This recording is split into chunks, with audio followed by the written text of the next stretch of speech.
Grand Rising, and welcome to another segment of CLG View Point.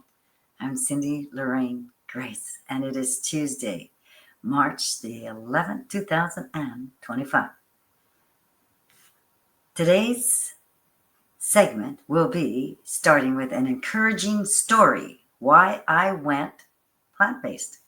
On the international news, Canada gives $272 million in aid to Bangladesh. Local news, Hudson's Bay looking at closing half its stores amid restructuring. BC nurse suspended for stealing and using narcotics from work. Every Wednesday in Fernwood, Good Food Box. Volunteers pack around 300 bags of fresh produce. Irving Shipbuilding awarded multi-billion-dollar contract to build new fleet of warships in Canada. Inspirational soul of light, Muji. Well, each segment I start with a sage clearing. Well, the sage clearing I do daily so that I can send away all low energy entities, keeping our forum here clear of those negative entities and leaving us with positive energies, divine love and divine light. To all low energy entities, you are healed, forgiven, and enlightened, sent back to your perfect place and escorted by my spiritual guides. And so it is. I'm a divine light and divine gratitude. We'll start with today with an encouraging story, why I went plant-based. Why people would choose to be a vegetarian until it fixed my stomach issues. I didn't even know what a vegan was. A few years ago, I was struggling with major health problems and no doctor or medicine could fix it. One day, I looked down at my plate and I was like, maybe I should take this in my own hands and try something new. It wasn't an easy or perfect transition at first, and there was even a period of time when I switched back to eating seafood. But once I stuck with a plant-based diet, there was no denying that I felt almost immediately better. My health issues went away and I felt good for the first time in a very long time. Going plant-based won't resolve all the health problems out there, but I'm really lucky I found something that works for me. But that said, I never understood why people would choose to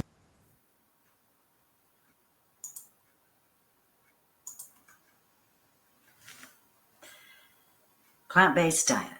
That's what me and my husband have started for a while now, and we just feel so much better.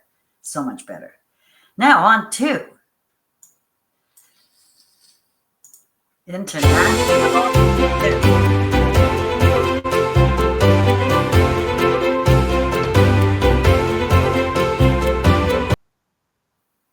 Canada gives $272 million in aid to Bangladesh. Indo-Pacific as USAID shuttered. Written by Andrew McIntosh, Global News on March 9, 2025. Canada's Minister of International Development, Ahmed Hudson, unveiled the $272.1 million in new funding on Sunday for foreign aid projects in Bangladesh and the Indo-Pacific region. Quote, Canada continues to fiercely strengthen our long-lasting friendship with Bangladesh and the wider Indo-Pacific region with our long-lasting people-to-people ties, Hudson said in a statement. By supporting vulnerable communities, healthcare services, empowering women, and addressing climate change, we are creating a brighter tomorrow for the global community, close quote. The money to be spent alongside contributions from other foreign partners and donors will provide new funding for 14 different projects in Bangladesh and other countries in the Indo-Pacific region. The federal Liberal government's move highlights a dramatically different Canadian approach to foreign development assistance compared to the American President Donald Trump's government, which halted funding through the United States Agency for International Development, bracket USA details about the different multi-year projects Canada is funding can be found in this backgrounder from Global Affairs Canada. Close bracket. Canada is supporting projects that will focus on gender equality, sexual and reproductive health, and rights for women and girls, along with improved access to inclusive education and skills training. Other projects are designed to help communities strengthen their resilience to climate change, boost civic engagement, and reduce poverty. One project was described as, quote, empowering women in the nursing sector, close quote. It includes a $6.3 million funding boost over 3 years to Canadian company Cowater International. The government stated, the Canadian government aid was personally announced by Hudson and British Columbia Liberal Member of Parliament Parm Bains at a Vancouver event attended by leaders of the Bangladesh community. Just weeks before the Liberal government could call a spring election, the Bangladesh Canadian community now includes more than 100,000 people with federal government estimates. And on to the video. The department was unable to show us how the money invested actually was improving the lives of women and girls. I would chalk it up to two big things. The first being significant weaknesses in their information management systems, right from how you store data, gather it, share it, and use it for decision-making purposes. In fact, it took several months for us to gain access to the information that we had requested. That just tells me that people aren't using it for day-to-day information and decision-making. The second thing I would point out is that the department hadn't set itself up to look at long-term indicators of progress. They had 26 indicators in their policy, but all of them sort of tracked activities. So for example, we looked at a project where the government funded making schools more welcoming for girls and building washrooms and hand washing stations for girls in schools. While they could tell us how many washrooms had been built, they couldn't tell us whether or not girls' attendance at school was maintained or increased. So that focus on outcomes, while difficult, is really what's needed when it comes to international assistance. My personal thoughts. Under natural law, all international funding from Canada is to cease as Canada is first. The need is for the building of homes for the homeless and other important natural law initiatives, as the I Am Cured program. Do you think a full forensic audit should be done? And on to local news. Hudson's Bay look at closing half of its stores amid restructuring. The Canadian Press. Written by Tara Deschamps, March the 9th, 2025. The restructuring process Hudson's Bay kicked off Friday will likely see Canada's oldest company shrink as it works to stay alive. According to a source familiar with the matter, the department store company is looking at closing around 40 of its 80 stores, although that number could change. The person was granted anonymity because they were not authorized to speak publicly on the discussions. Hudson's Bay did not comment on whether it will close stores, but in a statement last week, its president and CEO, Liz Rodbell, framed the company's impending restructuring as a, quote, very difficult but necessary step, close quote. Precisely how many stores will land on the chopping block will be decided as a creditor protection proceedings involving the company wind their way through the Ontario Superior Court of Justice in the coming weeks. The company, dating back to 1670, hopes to use these proceedings to restructure and streamline operations so it can stay in business rather than opting for bankruptcy, which would shut down the firm. The same process has been used in recent years by retailers, including Mastermind Toys. The Body Shop Canada, Ricky's, and Clio. They all continue to operate today, though under different ownership, but close stores through their creditor protection process. It's not unusual for retailers under creditor protection to take such a step because it's one of the easiest ways to stabilize a company, said Dina Kovacevic, editor of the Insolvency Insider newsletter. The company's stores tend to be located in high-profile shopping districts and malls, making them more attractive to potential buyers. However, their massive size poses a challenge for landlords who know few retailers need as much space as department store and might have to break the sites up to find a new tenant. If Hudson's Bay looks to reduce its footprint, Lisa Amlani, the co-founder of the Retail Strategy Group, said shoppers will likely see liquidation sales where everything from inventory to store furniture would be sold off. It's not just about cutting costs, it's really about revisioning what a strategic plan could be to adapt to the changes that are present in this evolving retail landscape, she said. If such a commitment exists, then we need to go back to basics and enroll in Retail 101, she said in an email. That means executives need to start by shopping their own business, go into the store, and see what the experience is like for the customer. The areas of improvement will become apparent very quickly. The situation has become so bad that Jennifer Bilu, the chief financial officer for Hudson's Bay's parent company, said in a court filing the business is having trouble making payments to landlords.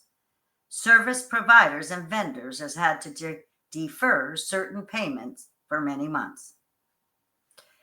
She warned the company would be days away from failing to meet payroll obligations it has for its 9,364 employees if it doesn't receive more funding. However, Hudson's Bay, attributing some of its troubles to the trade war between the U.S. and Canada, stood out. It's the first instance she's seen of the trade tensions figuring into a creditor protection filing in Canada so far. Kovacevic expects more to follow, but said she doesn't think it's fair for Hudson's Bay to be blaming the tariffs for its situation. Quote, I think maybe it was just the final nail in the coffin, she said, but I think HBC was likely heading in this direction anyway. Personal thoughts. Hudson Bay has been in Canada since 1670. Yes, 1670. It's a long time. Hopefully, the management will be able to work together on a strategic plan that will keep the Hudson Bay door open. And now, on to BC nurse suspended for stealing and using narcotics from work. CTV News, written by Keja Kusenoja, March the 10th, 2025. A registered nurse in BC has been handed a 1-week suspension for diverting narcotics from the workplace for personal use and working while impaired, according to the regulatory body for the profession. The BC College of Nurses and Midwives entered a consent agreement with the nurse last week to address concerns that occurred between April 2022 and 2024. Quote, the registrant was diagnosed with and admitted to a disability with a causal relationship to the practice issue via an independent medical report, and they have agreed to comply with the treatment recommendations, reads an online summary of that agreement. The college says the nurse received a 1-week suspension and a public reprimand for the narcotic diversion, self-use, and practicing while impaired. In addition, the worker will be medically monitored for 5 years, must complete an ethics course, and upon returning to work will have limited access to narcotics, will not be allowed to work night shifts, overtime, has the nurse in charge or supervise students. The inquiry committee recognizes that nurses and midwives, like any member of the public, may grapple with health issues that may impact their ability to practice safely, competently, and ethically. BCCNM expects that registrants will work only when they are fit to do so and will remove themselves from practice when they are unwell. I'm sorry, I have to read that again. And they will remove themselves from practice when they are unwell, the notice reads. The inquiry committee is satisfied that the terms will protect the public. My personal thoughts. Do you think that a 1 week suspension from work is a fair charge for a nurse who stole and used narcotics from the hospital while taking care of patients that needed competent, safe, and ethical nursing care? Well, every Wednesday in Fernwood, Good Food Box volunteers pack around 300 bags of fresh produce. Check news written by Tess Van Straten. March the 9th, 2024, or 25. Some of the bags they just magnificently pack, explains Good Food Box volunteer Sheila O'Shea. The Good Food Box Bags initiative of Fernwood Neighborhood House come in different sizes and price points, and they're filled with seasonal selections, including fruits and veggies grown right here on Vancouver Island. Quote, we source a lot of our produce directly from the farmers on the Saanich Peninsula, so it's supporting food security by building really robust, sustainable local food systems, close quote, says Jess Wallace, Fernwood Neighborhood House's Food Security Coordinator. Some of the bags, they're just magnificent to pack, exclaims Good Food Box volunteer Sheila O'Shea. The Good Food Bags initiative of Fernwood Neighborhood House come in different sizes and price points, and they're filled with selections, as I said, full of fruits, veggies, etc. Now on to the video.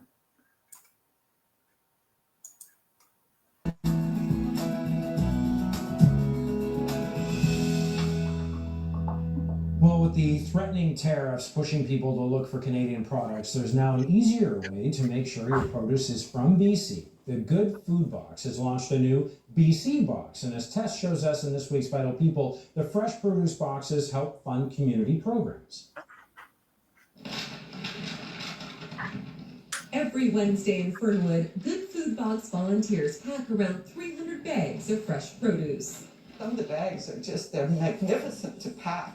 The Good Food Box bags, an initiative of Fernwood Neighborhood House, come in different sizes and price points, and they're filled with seasonal selections, including fruits and veggies grown right here on Vancouver Island. We source a lot of our produce directly from farmers on the Saanich Peninsula, so it's supporting food security by building really robust, sustainable local food systems. It's something that's now more important than ever due to Trump's trade war. So the Good Food Box recently launched a new BC box. Right now we have leeks that are in season. We have a massive parsnip. A bag brimming with yummy produce from our province. It's really important with everything that's happening globally to really be focusing on how we can build more resilient community collaborations. Building community is at the heart of what Fernwood Neighborhood House does, and the proceeds from all of the Good Food Boxes help support community programs. They help make a difference because I think it's a very accessible way for people to receive fruits and vegetables fresh every week. They are right here at the community center, ready to pick up. We also distribute them to other neighborhood houses around the Greater Victoria area.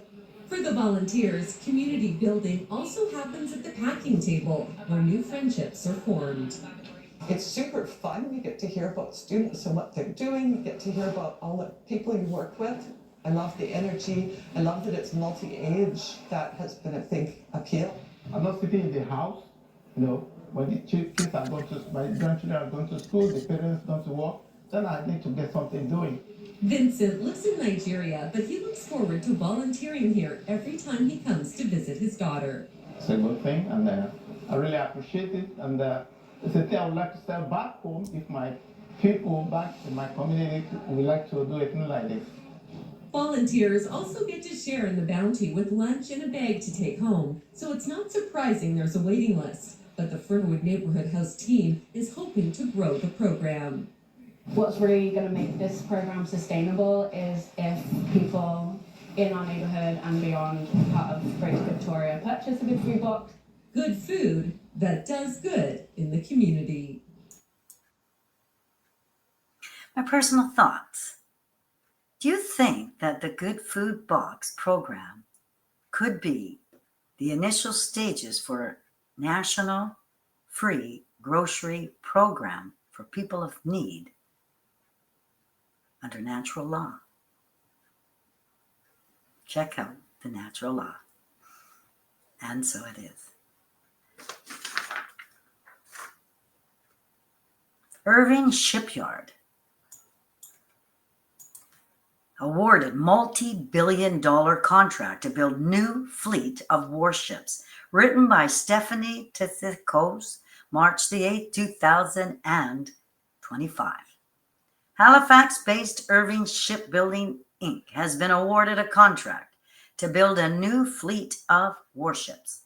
The Government of Canada said the cost to build and deliver the first 3 ships is estimated at $22.2 billion, excluding taxes. It said the estimate includes the costs which will be paid to Irving through the implementation contract, as well as costs associated with the delivery of equipment, systems, and ammunition which Canada will acquire to bring the first 3 ships to service.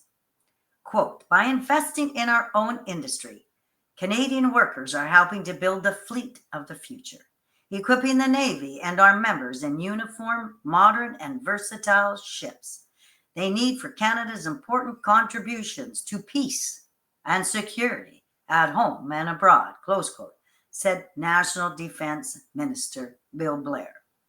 Quote, this work will create more than 5,000 jobs in Halifax and across Canada, supporting local economies from coast to coast to coast.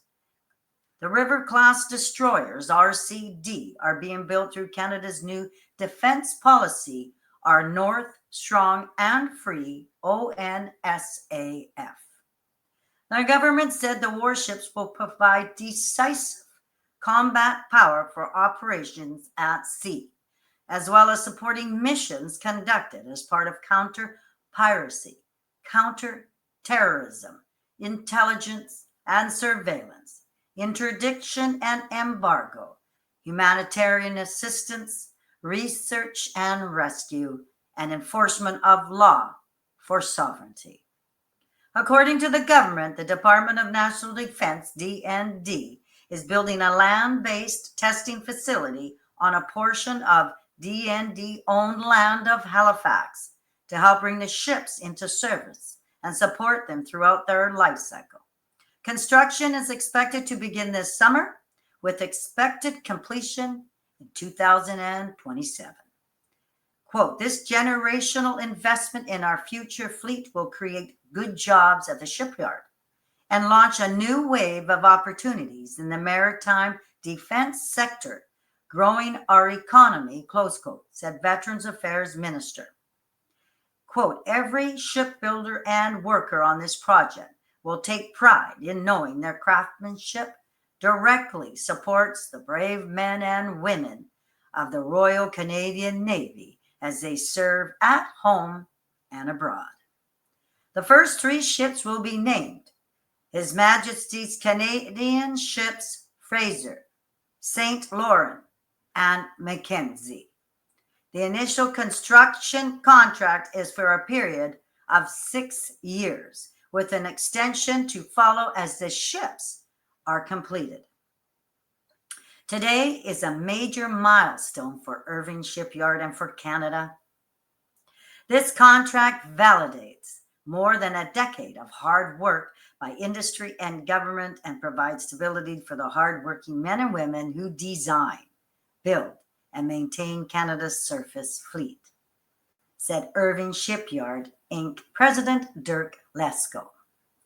Unifor applauded the contract Saturday, calling it the largest and most significant by Canadian procurement program and the largest shipbuilding effort since the Second World War.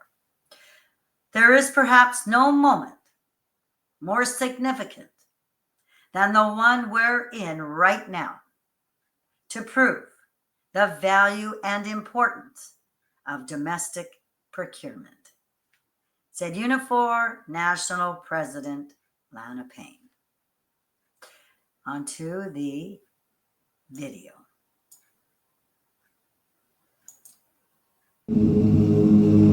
Rivers yearn for the sea. Rivers are the veins of our nation. Rivers are a critical natural force in our landscape, our economy, and Royal Canadian naval history. We are proud to introduce the next class of Canadian warships. The River class is a guided missile destroyer with radar that can detect threats from the surface all the way to space. These next-generation destroyers will be Canada's major surface combatant. The first 3 ships will be named after Canada's most important waterways that reach the Pacific, Atlantic, and Arctic Oceans. They will be named HMCS Fraser, HMCS Saint Laurent, and HMCS Mackenzie. The land-based test facility will be named HMCS Assiniboine after one of our most storied ships. The Assiniboine River does not flow into the ocean, a fitting name for this facility. The naming of naval ships is a time-honored maritime tradition. The River-class ships will be named in honor of the vessels of our past and celebrate the heritage of Indigenous peoples. We are a country of rivers, a shipbuilding nation, and together, building Canada's fleet. My personal thoughts: investing in our shipping industry and creating jobs for our nationalists. Canadian-made vessels, the best. It will definitely stimulate local economies from coast to coast to coast. I am Cindy Lorraine Grais of CLG View Point, and I thank you from the bottom of my heart. If you feel compelled to, please share this forum. Today, I will share with you the beautiful quotes of Moji, beautiful soul of light. Have a truly wonderful day, and see you tomorrow, Wednesday, March the 12th, 2025. Until we meet again, and so it is.